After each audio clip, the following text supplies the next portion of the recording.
Hi, and welcome back. My name is Nico Kalu, and on behalf of stepsforcreatingawebsite.com, you're watching WordPress for Beginners, a video series to show you the basics of WordPress. So, let's continue. Alright, so we're getting somewhere. This time, let's take a look at plugins. So if I click on plugins, I'll go to my installed plugins, and I already have one, as I've been talking about, with the icon up here, the menu link here, and all the other places that we've been going through. There are different things you can do with a plugin, and usually these items right here are different for each plugin, except for a certain amount of the items, like deactivate for example. It gives you a description of the plugin, tells you what version it is, by whom it has been created, and the details of it. Now, if you remember, I told you in the appearance section under themes that it is so important that you install a plugin for a child theme. Let's find that. So we click add new, which is also down here, and we come here. Now this might seem a little daunting. There are simply millions of plugins. You can find just about anything you would like to add as functionality for your website. Let's find what I'm looking for.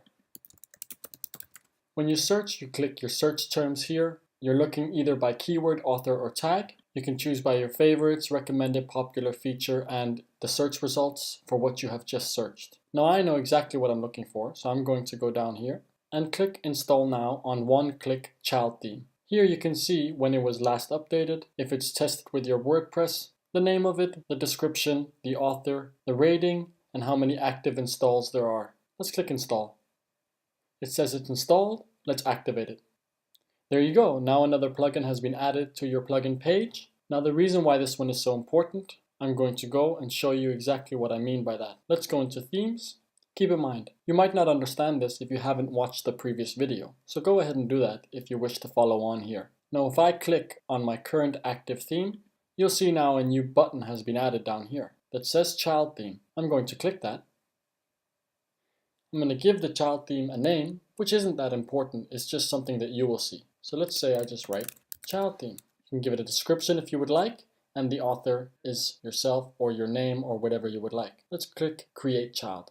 There you go, now this is the child theme, the name that you have given it, and it's literally running through this theme. So do not delete this theme, because this is just the child theme. This way you can do CSS and HTML edits, whether through a FTP server or in the editor here, and it will not be deleted once this theme has been updated through WordPress updates in the dashboard and updates. Alright, let's go back to what we were looking at. So now, as I told you before, there are certain things which are common, like the deactivate and the edit button.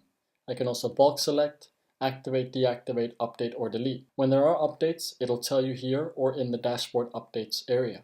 There's not much more to that. As said, you can add a new one. There is also the editor, just like the appearance in the editor, but since this is WordPress for beginners, I'm not going to go into this. Let's go on to users. In the users area, you will find the users appointed to this WordPress installation. Currently we have admin, which is me. Let's see what happens when I click edit. Here you have several options that you can change. You can put your name, your nickname, if you want to display your name as admin, or for example like this, and so forth. I usually don't change much in here, except for the things I already did, and maybe another thing or two. It's completely up to you. Let's click update. There you go. If we go back to all users, you will see that now my name is Nico Kalu and not admin.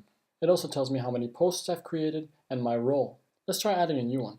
Here you can put the username, email, name, website if you wish, and a password will be generated for you. You can also send the new user an email about their account, and you can choose their role in WordPress. Since this is WordPress for beginners, I'm just going to tell you about administrator, which is what gives you access to all the roles in WordPress. I'm not going to add a new user for now. That's it for this video. Next video, I'm going to tell you all about the settings. Thanks for watching.